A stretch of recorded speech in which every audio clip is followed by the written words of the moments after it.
Here's a paradox. Every story has a starting point, but most stories don't begin there. Confused? Let me explain. Stories without context are just episodes. When we place them in history, though, they become a narrative. Today's story is about a 70-year-old black man who's spent a majority of his adult life trying to make a difference in the lives of our community's youth, most especially those living in our city's fractured neighborhoods. But to understand why, you need to know his personal story, as well as the local and national history that helped create it. His backstory and our country's history are braided together in ways we don't often think about when we open the newspapers and read an account of poverty or urban crime. We start today's story in 1953, when a frightened 6-year-old and his family were driven from their home in Darlington, South Carolina, by a posse of white men who were known locally as the Klan. Like many black families of their day, they headed up to the industrial north in search of jobs. Bobby Harrison's family landed in Syracuse, where the traumatized boy spent the next few years living in the state's first subsidized housing of its kind, Pioneer Homes. Located on the city's east side of what used to be the 15th Ward, Pioneer Homes was a settlement for poor black families who looked after one another and took pride in their neighborhood. The housing still exists, but today it's sandwiched between Upstate Medical Center, major commercial intersections, and Interstate 81. It wasn't long after moving before the boy, Arthur Bobby Harrison, lost touch with his dad, who wasn't able to live with their family because of subsidized housing income restrictions. Still, he did his best to settle into the neighborhood, where he soon met his lifelong best friend Eddie Buford, when the two got into a fistfight while walking home from school one day and realized they had something in common. They both loved to spar. This was the beginning of what later became their passion for boxing.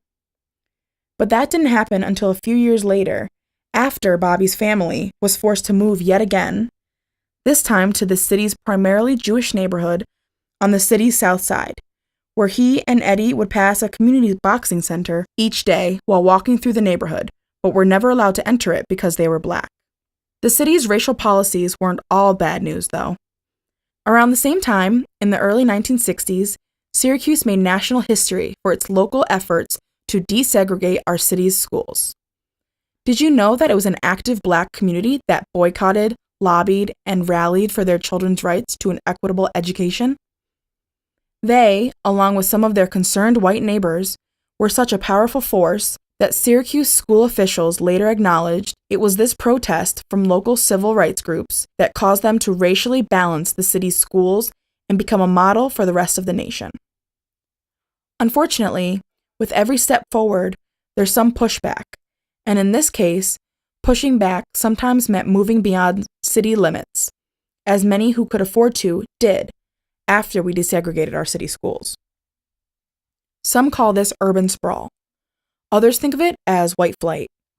You can decide for yourselves what to name it. Whether racially motivated or not, those who moved out of the city needed a way back in for work and pleasure, and to accommodate them, city officials saw the need to build an interstate highway through what used to be the 15th Ward. Federal urban renewal policies provided an expedient way to do so. This explains why Bobby and Eddie's families had to move from Pioneer Homes to the south side.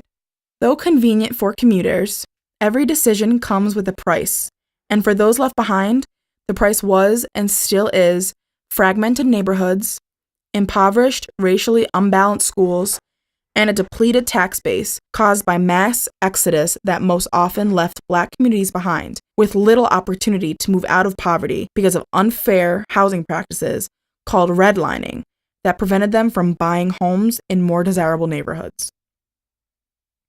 By now you may be wondering why any of this should matter to us today. It's all in the past. If this is the case, though, then how is it that so many years later, our schools are still segregated, especially when we talk about economics? Did you know that today, our city has the 13th highest concentration of poverty in the nation?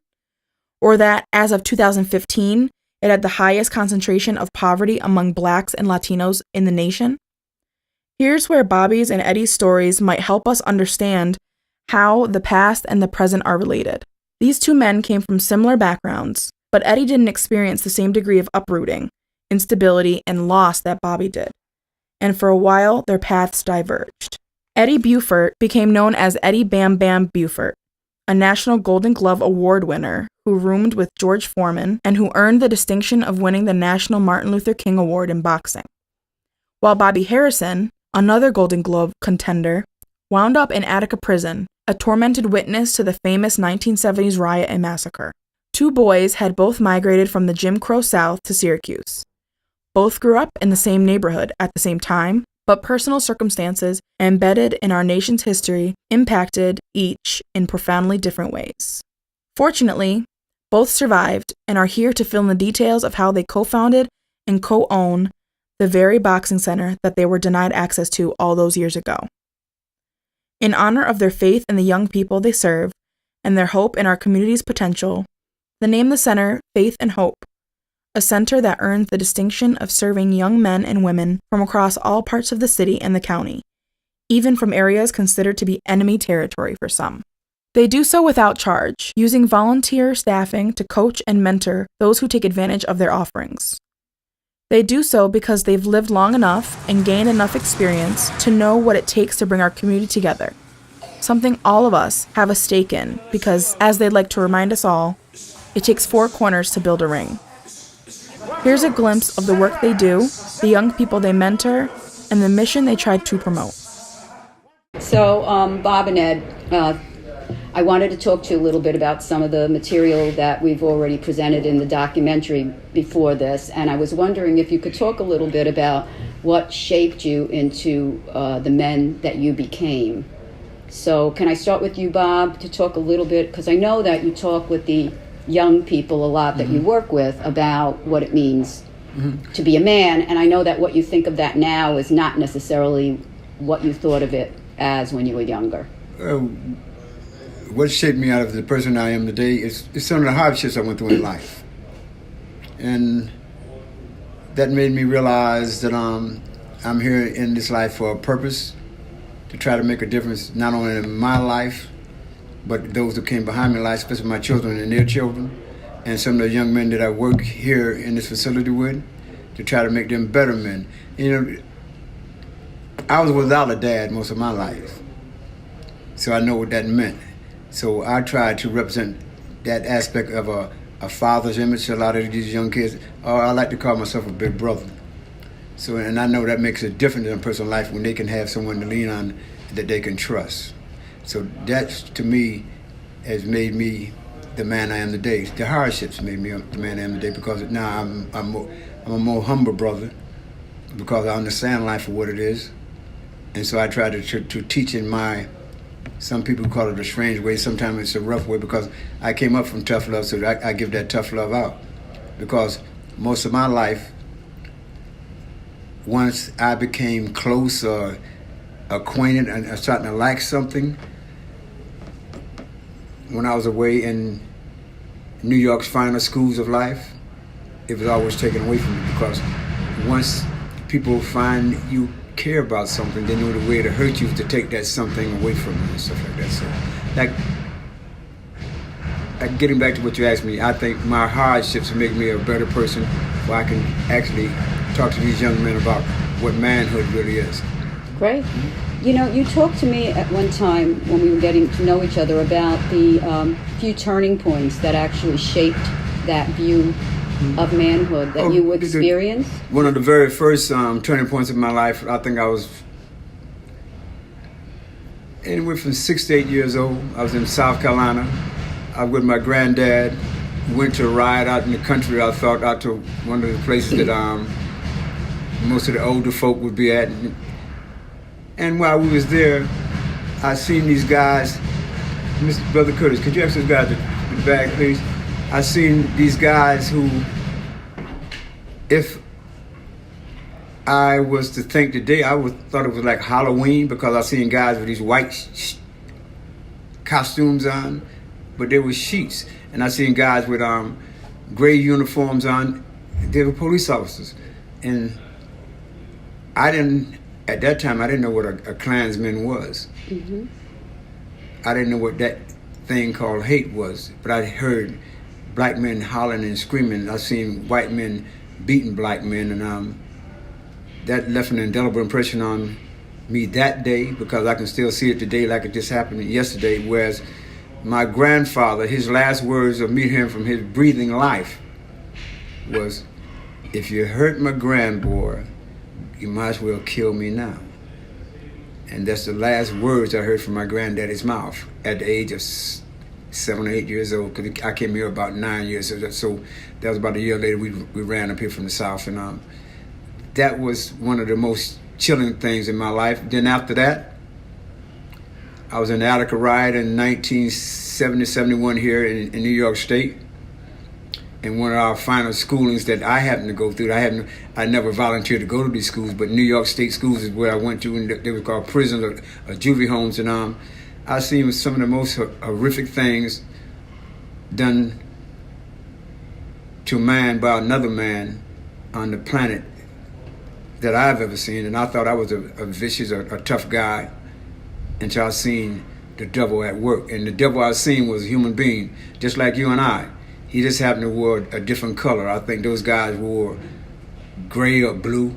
Mm-hmm. Once again, those uniforms that I seen in the very South that took my grandfather from me. And once again, the indelible impressions. I seen men being shot. I felt the flush in the blood of another man's mouth in my very mouth. And yet you came out of that experience, and it actually convinced you that you... to make things better for myself and other young black men, for they wouldn't have to go through these trials and tribulations of trying to find themselves a manhood. By prison, to most brothers like myself, when I was anywhere from 14 to 15, was a rite of passage. It wasn't the thing that we was afraid of. It's the thing that we wanted to go through to see, can we endure or survive the mental tortures of prison and stuff like that. So if one was to survive that, he was accepted in the neighborhood. It's like guys coming home from war, Vietnam and all these, I guess, World War I and stuff like that. I wasn't around at that time, but I was around for the Vietnam War. When guys came home, everybody would nurture them with love, and how much they praised them for fighting for their country like that. But it's the same thing when a guy comes home from prison, whole, complete.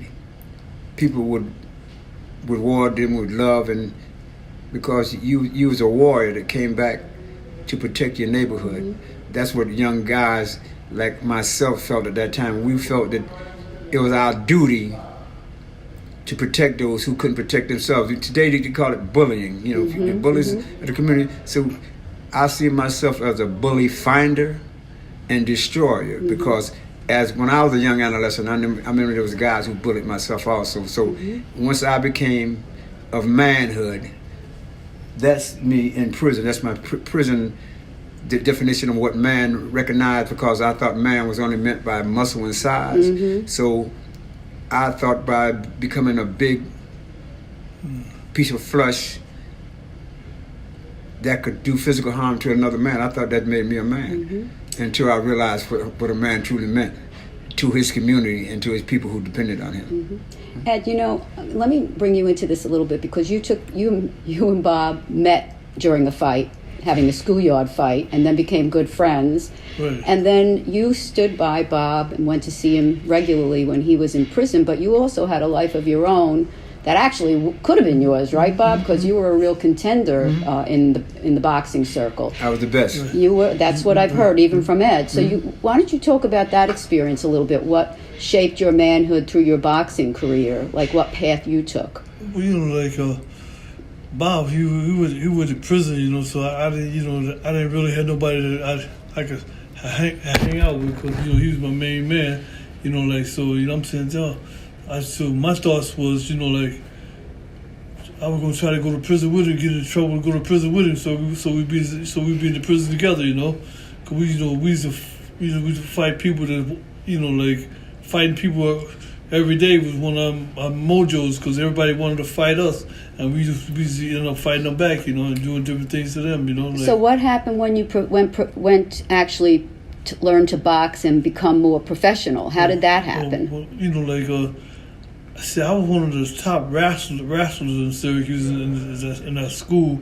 Bob was a boxer, so You were a wrestler? I was a Oh, wrestler. I didn't know that. Okay. Yeah, I was one of the wrestlers. I wrestled for Central Tech, and Bob was a boxer, So Bob said, he used to always tell me, come on down to the boys' club. I'd always talk to him, come on up to the wrestling, come on up to the wrestlers.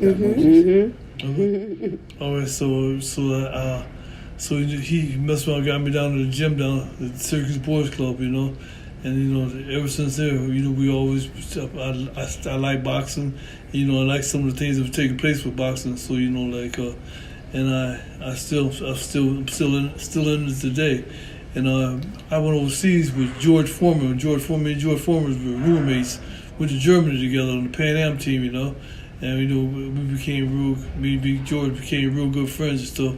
I used to push him to run, because he didn't like to run either, He's like getting in real good shape, but it worked out for everybody. Ed, you were talking about when you were trying to help out in the neighborhoods when these kids were sort of getting on each other. Right, what we just do was go out, kids that wanted to fight one another, we just bring them into our gym, and we just take them in there, we put a headgear on them, give them a mouthpiece and stuff like that, and glove them up and stuff like that, and we just let them fight. And, they just get in the ring, slug it out until they get so tired they couldn't really stand up to one another, But when they got through fighting and stuff like that and got out the ring, they was the best of buddies. They walked out the ring, hugging each other hand in hand, to them, man, I'm glad I didn't shoot you. I'm glad I didn't stick the gangster. I'm glad I didn't stick you too, man. They walked out, they became buddies, that's what we want to try to make people become friends again. They became friends again. And that helped, that made us look good too, And we continue to do that to kids in our neighborhood, and try to stop people from fighting sticking one another and shooting one another, and get in the ring so they box with gloves and stuff on instead of shoot boxing with knives and guns and stuff like that.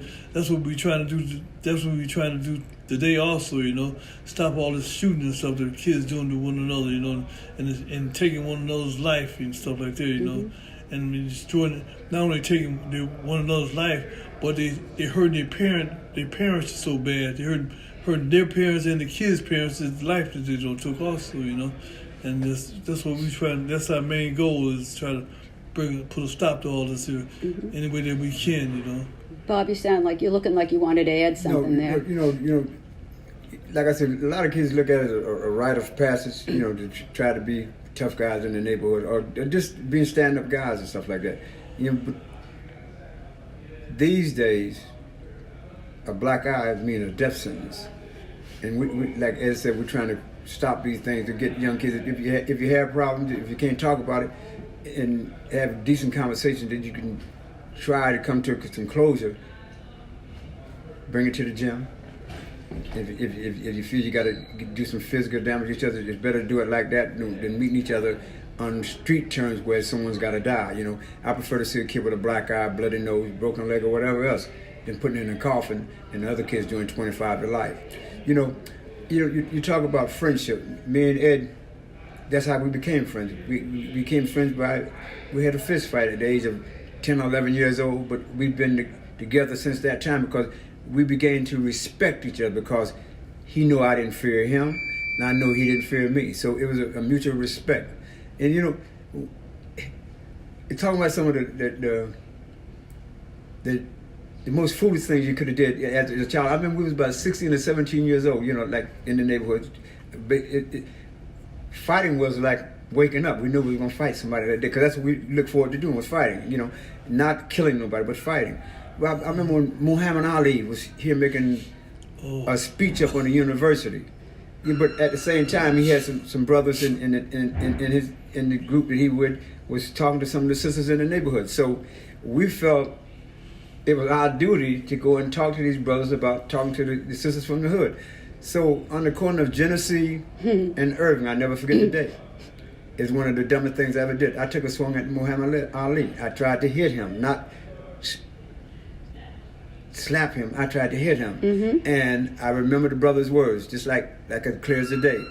He said, "Little man, if you do it again, I'm going to put something on you." And that's one of the first times I really felt fear of another man because I knew that man was a better man than me. But what I learned from that, in fact, what I learned from that brother, was he could have took advantage of me and beat the dog poop out of me. But instead, he educated me. But at the same time, so I learned from that. That better guy could have kicked my tail. Bob, can I ask you a question? Why, I don't know that everybody would understand why people have to hit each other at all. And so I'm asking you that because you were talking to me at one point about the neighborhood and some of the traumas that the kids live through.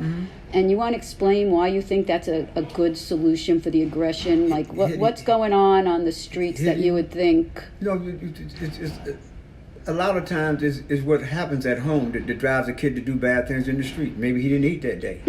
Maybe he's seen something done wrong to mom, but mom and dad might have had a fight. So he leaves the house with attitude. So that person not knowing what Johnny might have went through at home rubbed Johnny the wrong way. And so yeah, his first react was knock the heck out of you. And then either you respond back or you let it go. But if you don't respond back, that means the next person is going to attack you also because they see you as their weak link. So not knowing what situation the person might be in that home situation is one of the most crucial things that goes on in our neighborhood.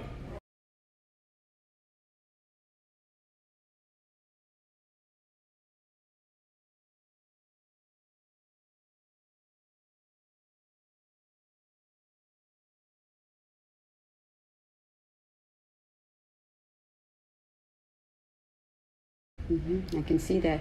So that brings me to my last question, and that is, your motto is "It takes four corners to build a ring." Yes, that's the that's message my you motto, try yes. to get out, both of you. So why should anybody outside of this neighborhood want to invest time? Like, why four corners? What do you mean by four corners? Because that four corners stretches through all of Onondaga County, not just the inner city part of Onondaga County. The whole Onondaga County is in these four corners. We all have challenges on a daily basis. It all depends on how we deal with them.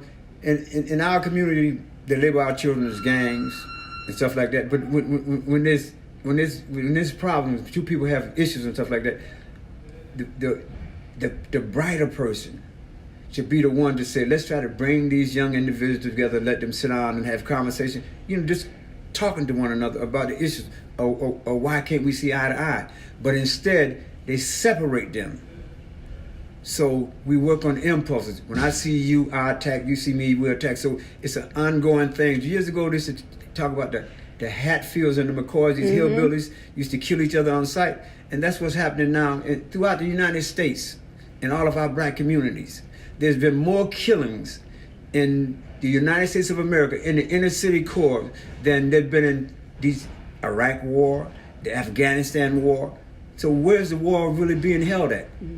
Right here in the United States, on the streets of the United States of America, there's war, but no one's trying to prevent that war. The way to cover this war is by locking young men up for they continue to be in that war when they come back out, raise havoc on the community. Not that they want to do these things, but it's a part of life now. And the system got them, whereas they're so angry at themselves for being angry at each other that they continue to hurt each other because they don't have time to sit down and have basic conversation. So what do you envision, either of you then, as the four corners building the ring? How do you see that happening here in this county? Basically come about us bringing people together so they can have a conversation. Those very same people who they got labeled as these so-called gang members these days, they got to sit down and talk, because in reality, the people who are hurting and killing each other are family members, one way or another. In this little small hub that we have, everybody's interrelated, but everyone's afraid to cross that line in the sand of saying, I'm going to be the one to say come first, because the one who submits is supposed to be the weaker person. Sometimes, if you look at reality, it's the bigger person. I think our President Obama's wife said it best: when they go low, we take it high. And so we got to take it high. We it's not about being that wimp or the punk is about being a honorable person, especially we as men in this community down here where we're killing each other. Someone's got to take that first step forward and say, I'm willing to put my foot forward to protect mine and all of those others that's willing to come forward and say, in peace, let's try to make a difference in our neighborhood. Our four corners will work if given the opportunity. But you got to give people like myself and those who've been in those other schools an opportunity to give some true education to these young men today, so we can stop this madness and stuff.